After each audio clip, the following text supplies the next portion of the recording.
Okay, welcome to round number 4.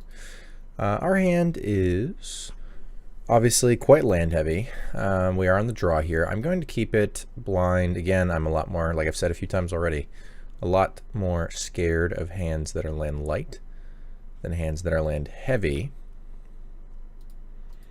So we'll go ahead and keep this. We do have Think Twice to hopefully refuel a little bit if we have time.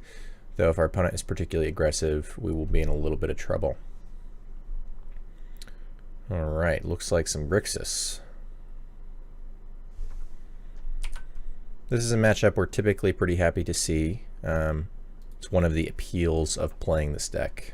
So we'll see how it goes.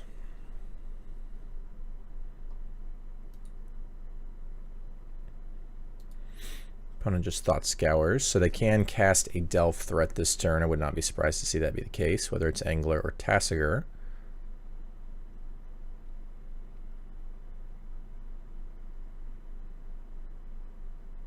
Alright. Just double Death Shadow. Okay, well this is definitely the style of hand that can beat us. 2 early threats can be an issue, especially when I do not have a Supreme Verdict or Detention Sphere or anything like that. Just going to target the red mana with this, otherwise we'd just be cantripping with this anyway. Another land. Yeah, this is definitely the style of hand that can get beat. Hopefully we can find some actual removal relatively soon before we die to these shadows, but it's not looking good.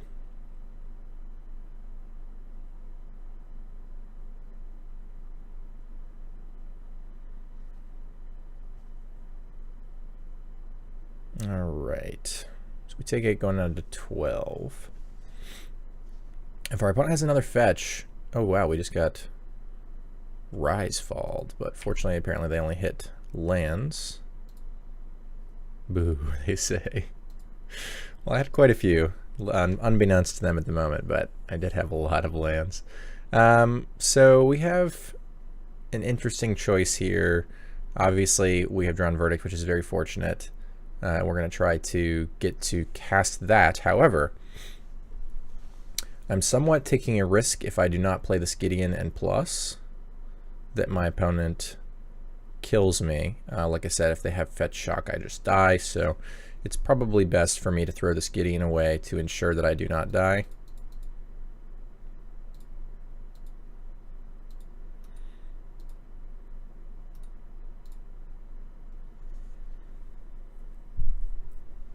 I guess ensure may not be the right word, but to stop myself from dying to just fetch land, playing Gideon would probably be wise. Looks like my opponent did have Fetch Shock, so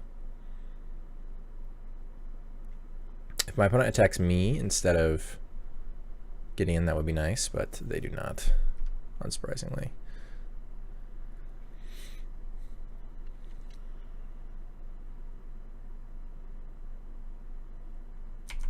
And now we get to Wrath. Ooh, tempting, but the fact that that gets blown out by Stubborn Denial is enough to push me away from it. But that is tempting. Gonna get an island here.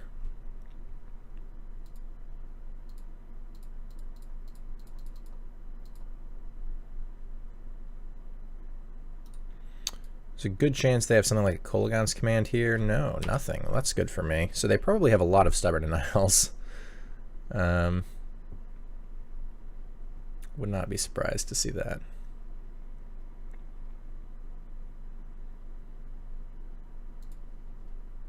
Snapcaster Rise again.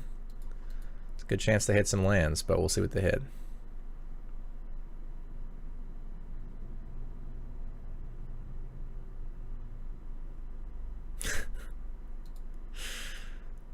It appears. Oh wait, no, they did something different here. That makes sense. They rose this time instead of falled, returning Death Shadow and Snapcaster Mage.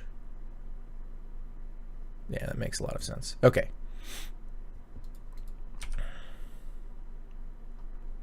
So my opponent has tapped out, so we know this Detention Sphere will actually work. So I definitely want to use that now. Question is what else we want to do. I probably want to play the land to actually cast this thing twice.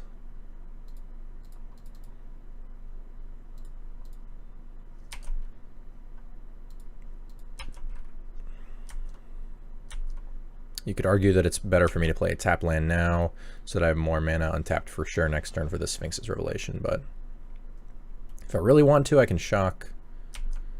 Alright, Tasigur. So they still have Snapcaster as well.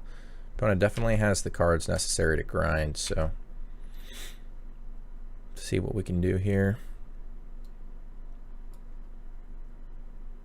Alright, let's grab planes this time.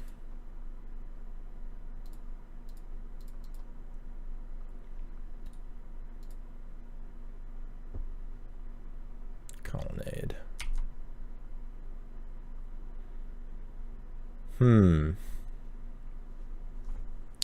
Well, Snap Verdict is definitely an option. I'm not going to die this turn, so not from just a Tasigur. So perhaps I want to go for a Sphinx's Rev this turn. Feels like that's definitely going to eat a Stubborn Denial, so maybe it's not worth the 2 life. You could also make the argument maybe I'm supposed to just play Colonnade and flashback Think twice. Wait for my opponent to be tapped out. And then next turn we're on Snap Verdict if I don't find a different answer to this Tasigur. I think that's better. I think it's just so unlikely that the Sphinx's Revelation resolves. I'd rather try and wait until Stubborn Denial is turned off and then play around it as Force Spike. Activate Tasigur. All these are actually pretty good. I'm thinking that if I give my opponent a Street Wraith, one or two things will happen. They'll either hard cast it, which will play into my Snap Verdict anyway, or they'll cycle it and put themselves at 3, which means they'll never be able to tap out, or I could kill them with a Colonnade. So I believe Street Wraith is the pick.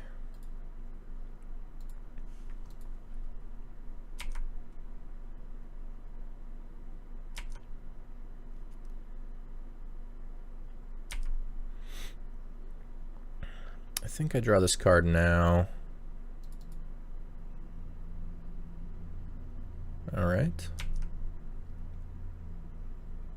I don't really have much to snap with that, although I guess I could snap this Rev. So opponent does neither thing with their Street Wraith, which is interesting.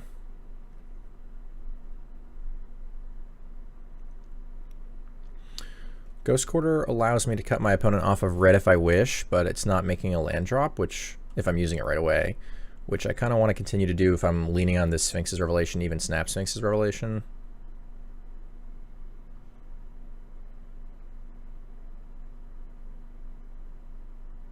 So I'm not sure how I want to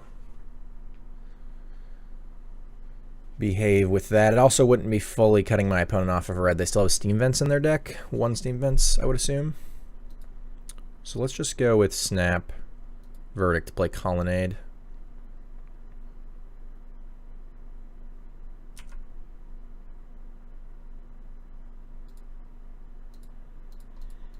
It's also probable that my opponent has some number of Fatal Push Terminate in their hand. So I'm basically never going to attack with the Colonnade unless we're sure to get there with it.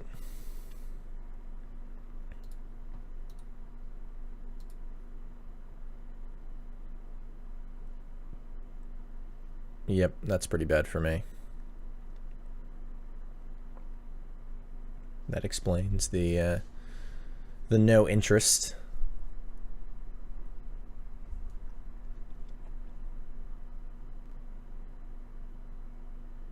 In Street Wraith.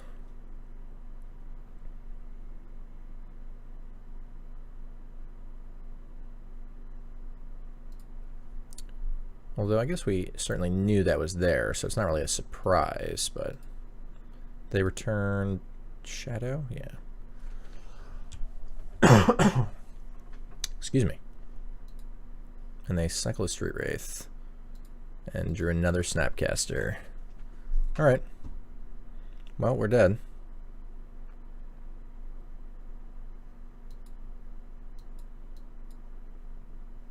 I guess rather than show them a card, we'll concede, but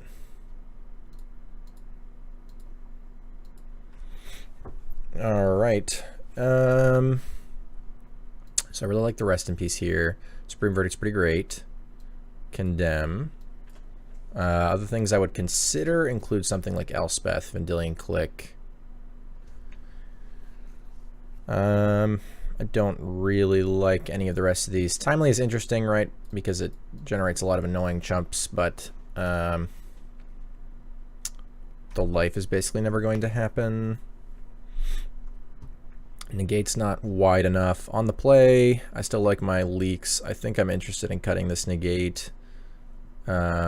I probably want to shave on my graveyard stuff when I'm putting in Rest in Peace. Rest in Peace.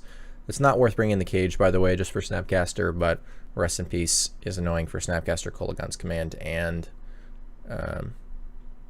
their Delve threats, so I certainly like that. Let's start with these four. Let's start with that. I like the Wall of Omens. Like I said, I probably want to shave on some amount of this. I may even want to shave on those mana leaks a little bit more if I'm not just cutting these entirely, which I think cutting these is okay. Snapcaster is a powerful card in the matchup. Maybe I'm supposed to leave one, but drawing it alongside my Rest in Peace is kind of lame. I like the Spreading Seas. Not only is it a good cantrip early on to smooth out our draw, but it's pretty easy for us to mess with our opponent's mana. They're really light on lands like that actually tap for mana, so you can certainly leverage that plus your Ghost Quarters and Tech Edges. I think I just will cut these. The Elspeth can be very, very powerful. The problem with it is that it's not very good against Stubborn Denial. Even just Force Spike mode, it can be very difficult to be good. Vendilion Click is pretty good, though. There's a lot of situations where you can surprise your opponent with a Vendilion Click and get in there for the final 6 or the final 3 points of damage. So I think I'm particularly interested in that. Maybe I'm shaving another mana leak here. These get even worse when I have even more 2-drops I'm interested in casting. So I've got like Spreading Seas, Wall of Omens, Rest in Peace are all things I'm interested in casting early. But I'm on the play, so they're a little bit better. I think on the draw, I might even remove more of these and go back in on some of this graveyard stuff, or even the Elspeth. But I think this may be where I want to be for game 2 on the play.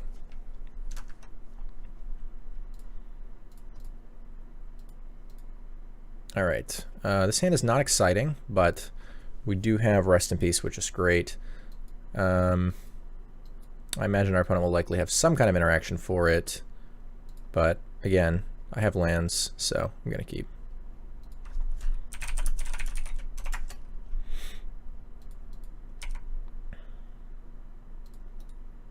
Play an island and say go. Hopefully our opponent has to spend the turn like casting Serum Visions or something, giving us the ability to actually resolve this Rest in Peace next turn. But if they have a discard spell or leave up Stubborn Denial, then that won't be the case. Well, that looks like a discard spell if it's off Blood Crypt. Dotsies.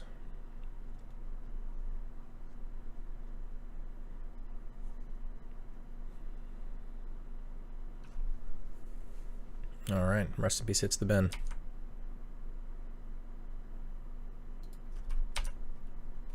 Well, we don't have a lot going on, but we do have an answer in Detention Sphere, which is easily stubbable, but still an answer nonetheless, and a Cryptic. Plus a threat if we can get there. This card is insane against Grixis. They just really have no way to deal with it if it resolves.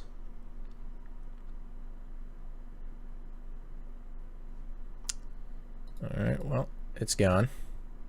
But at least we didn't lose 2 things. Also revealed an island. Yep, we'll give him the extra info. to make sure we get our lands into play untapped when we need them untapped.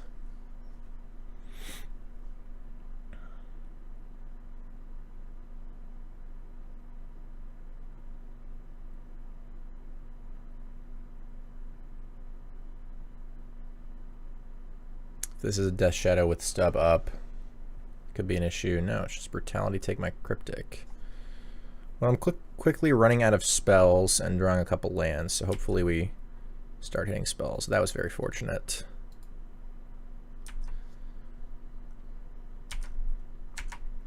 Especially since our opponent just took that. Not interested in countering a Serum Visions, though. Let's see here. Scribe, bottom top. Snapcaster Mage. It's going to be a Snap Thoughtseize, so we're going to counter that and draw a card.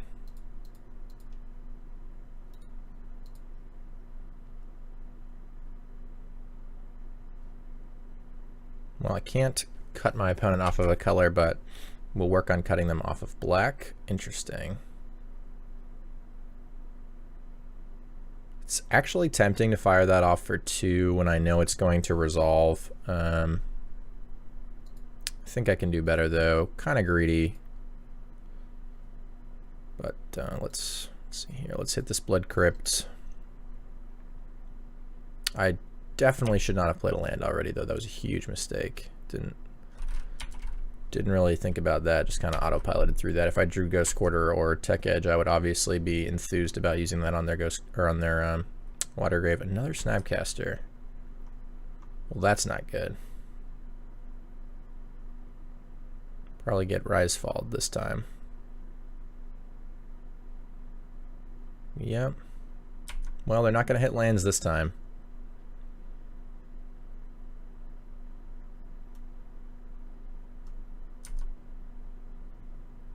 Jace, Architect of Thought, Sphinx's Rev are the two I did not want to get hit there. Well, we're not in a good spot now. Do they just have another discard spell for this D-Sphere as well? No, it's a Delve Threat. Sure. I mean, that's likely baiting my D-Sphere, but I'll probably use it anyway. See what we hit first. Tempted to not hit it if I'm going to be drawing a Supreme Verdict. I guess I can Verdict whatever's next. Just be mana efficient, take less damage, not let them activate Tasigur. They only have 1 card, so I mean if they're baiting it, they're going to cast their next card. So let's bottom this, top this. Kind of an awkward Temple of Enlightenment here, but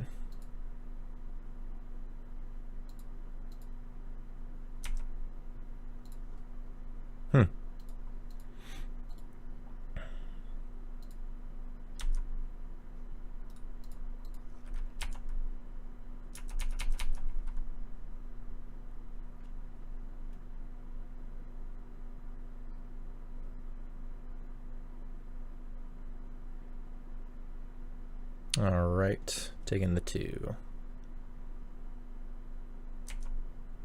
Nothing additional here. Maybe get like Kolaghan's Command draw stepped. Snap Kolaghan's Command, returning snap. Man, my opponent has had a good draw.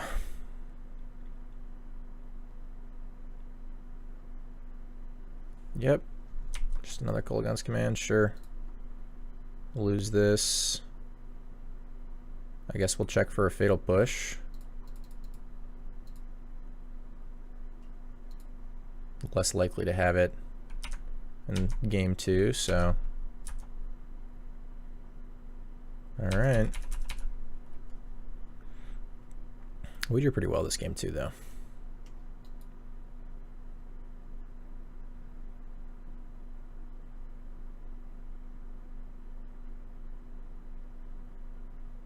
They get a Brutality Drain.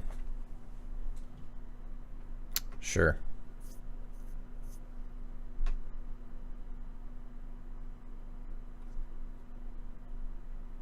Buy them some more time.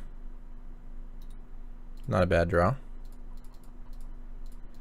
But we're just firing up the colonnade and getting in there.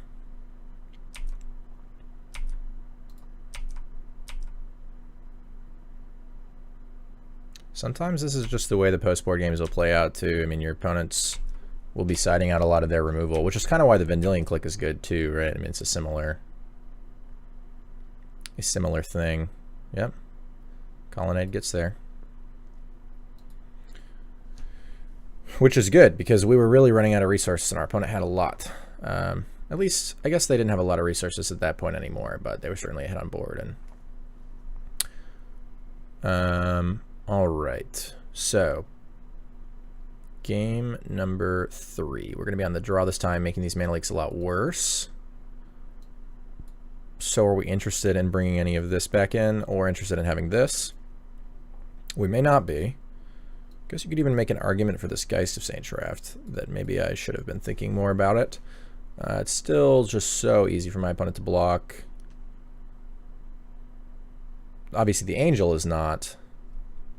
I still don't think it's worth it, but it is interesting. I think the Clique is just like way better at doing that job. The nice part about the Elspeth is that it's a wrath for most of my opponent's creatures, and it's a threat that takes over the game immediately. I should probably have it, even if it is so easily dealt with. Let's say we brought that in and the Think Twice. The nice part about the Think Twice is I can sometimes get it off before the Rest in Peace, even if I drop post Rest in Peace, at least it cantrips instead of just being an Ambush Viper, but obviously in general it's less powerful than the Snapcaster. Let's try this. Like, if I'm siding out a lot of my counter magic anyway, the Snap is doing a lot for me. Well, I can't keep this as a rarity. Yeah, this looks great. I guess we bottom this here. We're going to see more lands with this many cantrips. So this hand doesn't do anything exciting. Flooded Strand. Interesting. Alright, let's see if they don't need to discard Smell Me here, so if they have something else they want to do, they'll likely do that instead, considering that they're on the play. Alright, well, they do have a discard spell. Probably take my Spreading Seas. Yep.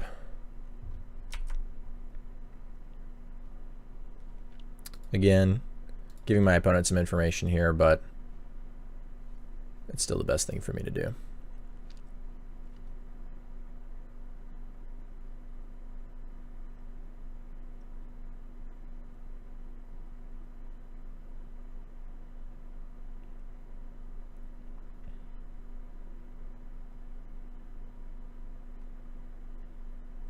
Brutality. Take my Think Twice, huh? Alright. That's fine with me. Well, we're going to go for a Wall of Omens. We are suddenly in some trouble. Hand looked great, but now it's pretty awful. Maybe my opponent will Rise, Fall us. I guess I'm always forgetting which side is which. I think Fall is the side that, yeah, Fall must be the side. Doesn't really make sense for Rise to be that side. So maybe we'll get hit with a Fall and lose no cards.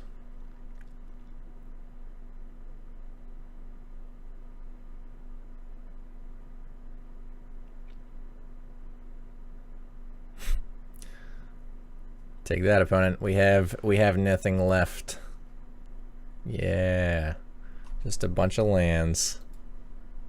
A hug? That's good. That's what you want.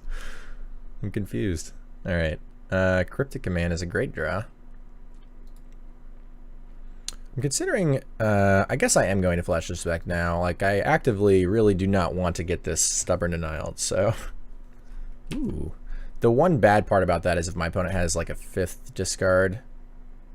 discard spell of some kind. Then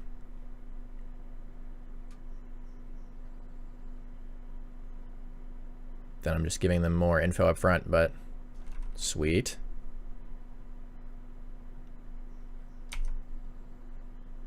Sweet.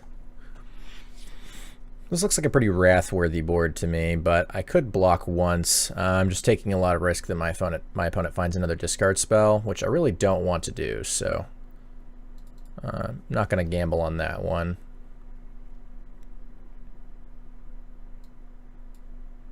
Plus, my opponent's unlikely to commit more to this board. Like, I could block with this once, and then they're just going to say go, and I'm going to use nothing with my turn, and they're going to use nothing with their turn, but I'm going to have to Wrath, and they might get to do something in my end step, like Call Against Command or whatever. So I might as well just start this cycle sooner so that I get to use my mana next turn for something.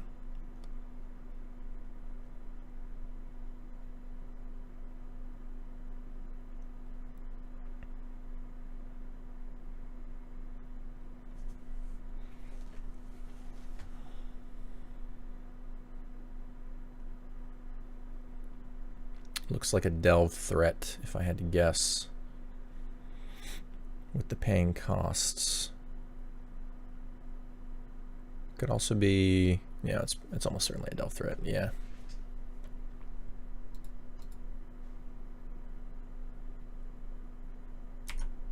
So if I draw a land here, I'll probably scry first, then play Wall of Omens rather than hold up Cryptic. There's a lot I can find to do with my mana. I just want to stop taking damage. Spreading Seas is kind of nice. My opponent's mana is obviously really well set up, and I'm basically never going to cut them off of anything, but it could be mildly annoying, and I get to use my mana efficiently in cantrips, so I'm going to top that rather than bottom it. Plus, if I just like flood on a bunch of Spreading Seas, then I could actually mess with their mana. We haven't seen like any Ghost Quarters or Tech Edges, and I think those are a big part of this matchup, so it's been interesting here. Let's start taking our opponent's red and black if we can eventually do that as well, but black obviously would be the better thing for us to hit, but they do have 4 sources.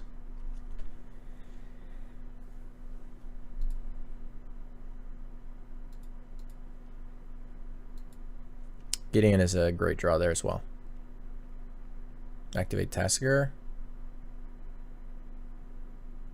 Spellbomb, huh? I mean, they can use that to cantrip, but the rest of these are better than that, so Spellbomb it is.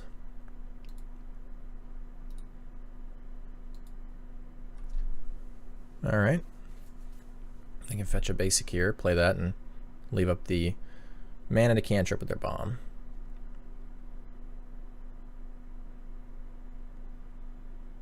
Looks like they're just going to do that now.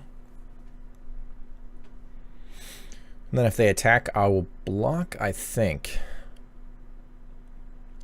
And then Gideon minus it. Just keep my life total high.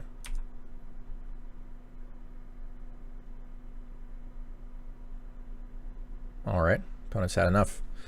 So, it's an interesting matchup. Like I said, I think we didn't really get to see this kind of angle as much as you typically do in this matchup, although the game where we got there post-board with Colonnade is actually, I think, kind of typical of how some of the games go, where your shadow opponent may put themselves to a pretty low life total, and then you can get there in 1 or 2 Colonnade hits.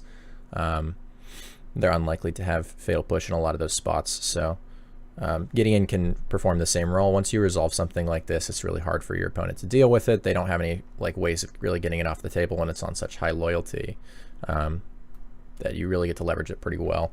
And a lot of times their life total is at a point where you just start abyssing them with it. They have to keep blocking. But anyway, thanks for watching, and I'll see you in the final round.